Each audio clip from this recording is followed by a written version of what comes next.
Lockdown खुलने के कई महीनों बाद भुवन और साक्षी अपनी बुआ के घर घूमने गए।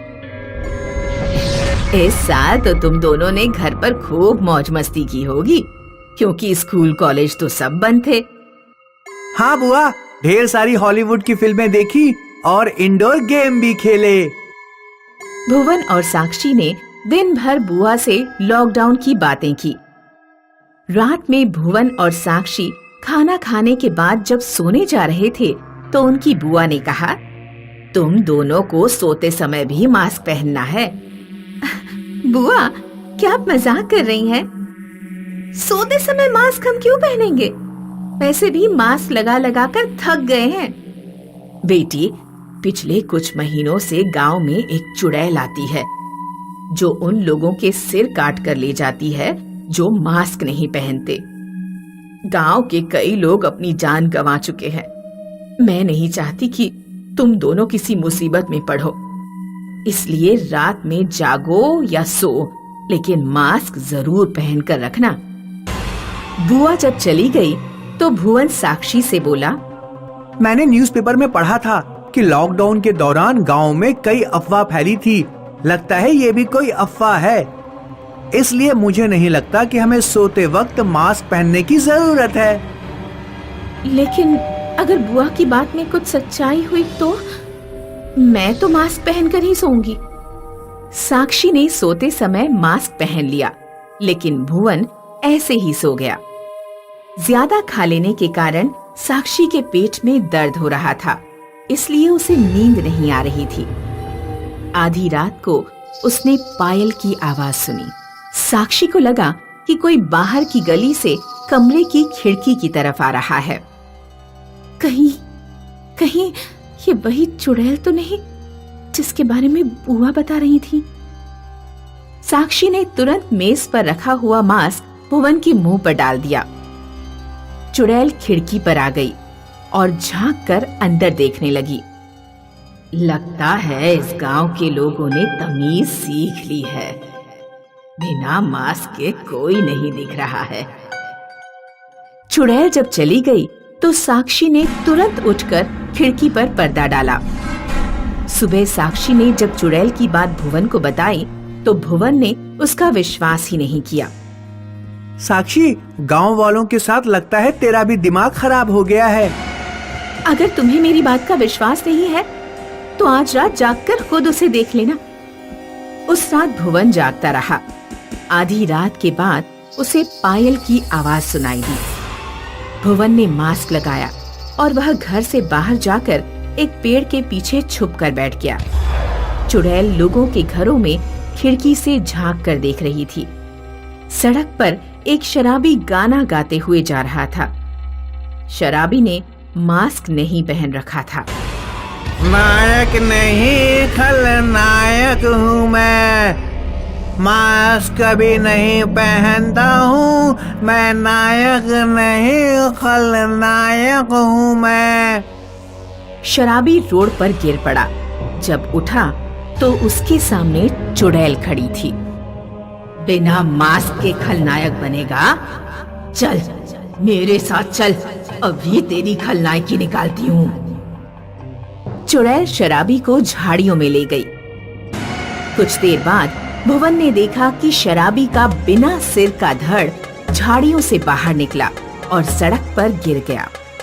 भुवन तुरंत भागकर घर में घुस गया और चादर ओढ़कर मुंह ढककर सो गया। अगले दिन सुबह भुवन और साक्षी ने बुआ से कहा, बुआ, हम दोनों ने चुड़ैल को देखा। अब मेरी बात का विश्वास हुआ या नहीं? हमें आपकी बात का पूरा विश्वास हो गया है, लेकिन मेरी एक बात समझ में नहीं आ रही है कि आखिर वो चुड़ैल बिना मास्क वाले लोगों की मुंडी काट कर क्यों ले जाती है। ये तो गांव में किसी को नहीं पता। भुवन और साक्षी ने डिसाइड किया कि वे दोनों चुड़ैल से बात करेंगे। साक्षी, तू आगे जाना और मैं पीछे चलूंगा। तुम्हें आग में जाने से डर लग रहा है क्या? हाँ, चुड़ैल एक लड़की है और तुम भी एक लड़की हो, इसलिए तुम्हारा उससे बात करना ज्यादा सुविधाजनक है। मैं लड़का हूँ, मुझे डर है कि कहीं वो मुझे देखते ही मेरी मुंडी ना काट दे। उस रात भुवन और साक्षी को चुड़ैल के पायल की आवाज सुनाई दी, तो वे दोनों डरते हुए बाहर गए। हाँ, हमारी गर्दन मत काटना, हम तुमसे बात करने आए हैं। हमने मास्क भी पहन रखा है। हम जानना चाहते हैं कि तुम बिना मास्क पहने लोगों की गर्दन क्यों काट देती हो। गांव के लोगों ने जब साक्षी और भुवन को चुड़ैल से बातें करते देखा तो वे अपनी खिड़कियों से झांककर बातचीत सुनने लगे। मेरा नाम माधुरी है। पिछले साल ही मेरी शादी हुई थी। महामारी के समय एक आदमी जो हमारे पड़ोस में रहता था कहीं बाहर से घूम कर आया। उसे जुकाम और खांसी थी, लेकिन वह बिना मास्क के घूमता था। मैंने और मेरे पति ने उससे मास्क पहनने के लिए कहा, लेकिन वो नहीं माना और उल्टा हमसे ही लड़ने लगा। आखिरकार वही हुआ जिसका डर था। कुछ दिनों बाद वह आदमी मर गया। उसकी बीमारी हमें भी लग गई और हम भी बेमौत मारे गए। इसीलिए अब गांव का कोई भी आदमी बिना मास्क के घूमता है तो मैं सीधे उसकी गर्दन काट देती हूँ। तुम्हारे साथ जो हुआ उसके लिए हमें बहुत अफसोस है, लेकिन महामारी अब खत्म होने वाली है। गांव के लोग डर के मारे रात में सोते समय भी मास्क पहनते हैं। कम से कम तुम्हें सोते समय मास्क उतारने की छूट दे देनी चाहिए। गांव के लोग परेशान हो रहे हैं। ठीक है, सोते समय गांव वाले मास्क उतार सकते हैं, लेकिन घर से बाहर निकलने पर उन्हें मास्क पहनना ही होगा। ऐसा कहकर चुड़ैल चली गई। गांव के लोग अपने अपने घरों से बाहर आए और उन्होंने साक्षी और भुवन को धन्यवाद दिया। गांव के लोगों, स्वस्थ व्यक्ति से ज्यादा बीमार व्यक्ति को मास्क पहनने की जरूरत है, क्योंकि एक बीमार व्यक्ति कई लोगों को बीमार कर सकता है।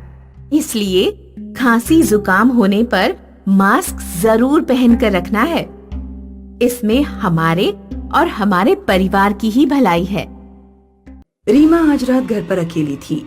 रीमा के नाना बीमार थे, इसलिए रीमा के पेरेंट्स 2 दिनों के लिए नाना के घर गए हुए थे। घर पर अकेला रहना हो तो कितना मजा आता है। चाहे टीवी देखो, चाहे बॉयफ्रेंड से बात करो, कोई रोक टोक नहीं। आज खाना भी नहीं बनाऊंगी, पिज्जा मंगवाती हूँ और उसके साथ कोल्ड ड्रिंक भी।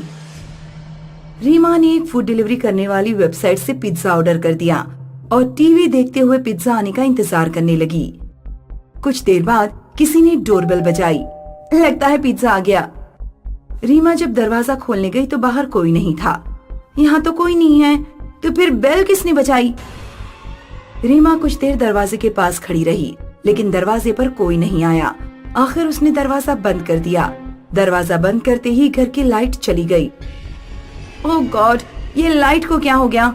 अब मैं टीवी भी नहीं देख पाऊंगी। रोहित को फोन करती हूँ। रीमा अपने बॉयफ्रेंड को कॉल लगाने ही वाली थी, तभी उसे किचन से बर्तनों के गिरने की आवाज सुनाई दी। रीमा को थोड़ा डर लगा, क्योंकि घर पर कोई नहीं था और लाइट भी नहीं आ रही थी। वो मोबाइल की फ्लैश लाइट जलाकर धीरे धीरे किचन की तरफ बढ़ी, लेकिन तभी किसी ने इतनी जोर से मेन गेट खटखटाया कि रीमा चौंक पड़ी। ऐसा लगा कि दरवाजा टूट ही जाएगा। कौन है? आ रही हूँ अभी। दरवाजा क्यों तोड़ रहे हो? रीमा ने दरवाजा खोलने से पहले इस बार डोर लेंस से बाहर देखा। बाहर सफेद साड़ी में एक औरत खड़ी थी, जिसका चेहरा साड़ी से ढका हुआ था और हाथ में पिज्जा था। रीमा तुरंत दरवाजे के पीछे हट गई थी। रीमा ने पहले भी पिज्जा मंगवाया था, पर इस तरह सफेद साड़ी पहने कोई औरत कभी पिज्जा लेकर नहीं आई थी। बाहर खड़ी औरत बार बार डोर बेल बजाने लगी। क्या करूं? दरवाजा खोलूं या ना खोलूं? ये औरत तो किसी चुड़ैल की तरह लग रही है। बराबर वाली गुप्ता आंटी के घर कॉल करती हूँ। हेलो आंटी, मैं रीमा बोल रही हूँ। मैंने पिज्जा मंगवाया था, पर सफेद साड़ी पहने कोई औरत मेरे घर पिज्जा लेकर आई है। मुझे डर लग रहा है।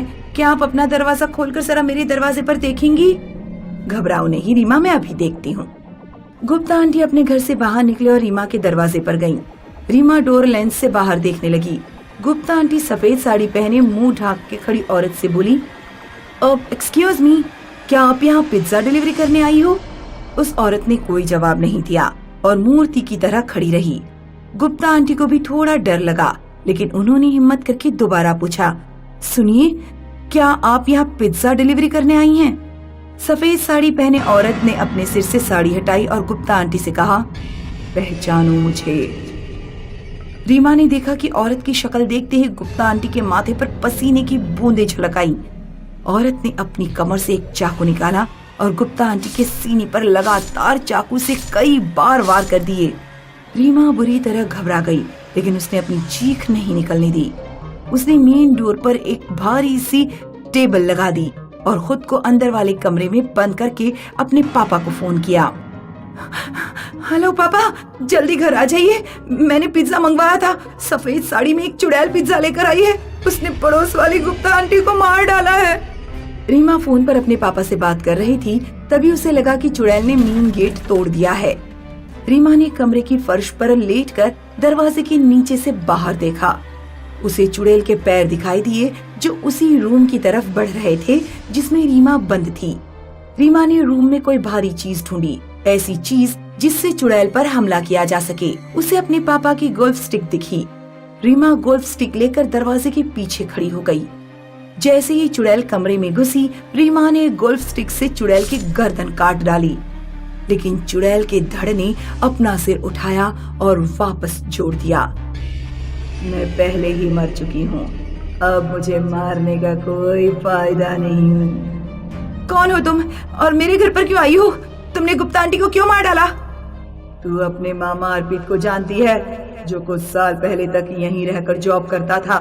हाँ, अर्पित मामा को मैं जानती हूँ, वो भी बेंगलुरु में है। मैं पिज्जा डिलीवरी करने का काम करती थी। लड़की होने के कारण मुझे बहुत मुश्किल से पिज्जा डिलीवरी जैसी जॉब मिल पाई थी। मैं अपनी जॉब में खुश थी और अपने परिवार का सहारा थी। एक दिन जब तेरा मामा घर पर अकेला था तो उसने पिज्जा ऑर्डर कर दिया था। जब मैं पिज्जा डिलीवरी करने आई तो मुझे अकेला देखकर उसकी नीयत बिगड़ गई। उसने पिज्जा मेरे हाथ से लेते समय मुझे गलत तरह से छुआ तो मैंने उसे 2 थप्पड़ लगा दिए। तेरे मामा ने मेरी गर्दन पकड़ी और पास में रखा शीशे का पॉट मेरे सिर पर दे मारा। मैं बेहोश हो गई तो तेरे मामा घबरा गए, उसे लगा कि मैं मर चुकी हूँ। घबराहट में वो मुझे घर के पीछे वाले गार्डन तक घसीटते हुए ले गया और उसने मुझे गार्डन में गाड़ दिया। गुप्ता आंटी का तेरे मामा से चक्कर चल रहा था, उसने भी मुझे गाड़ने में तेरे मामा की मदद की थी। इतना कहकर चुड़ैल गायब हो गई। रीमा तुरंत अपने गार्डन में गई और फावड़े से उसने पूरा गार्डन खोद डाला। वहाँ उसे कंकाल गड़ा हुआ मिला। रीमा सोच में पड़ गई कि क्या उसे अपने पेरेंट्स को सब कुछ बता देना चाहिए और अपने मामा को सजा दिलवानी चाहिए, या फिर उसे अपने मामा को भाग्य पर ही छोड़ देना चाहिए। आपको क्या लगता है दोस्तों, रीमा को क्या करना चाहिए? हमें कमेंट करके जरूर बताएं।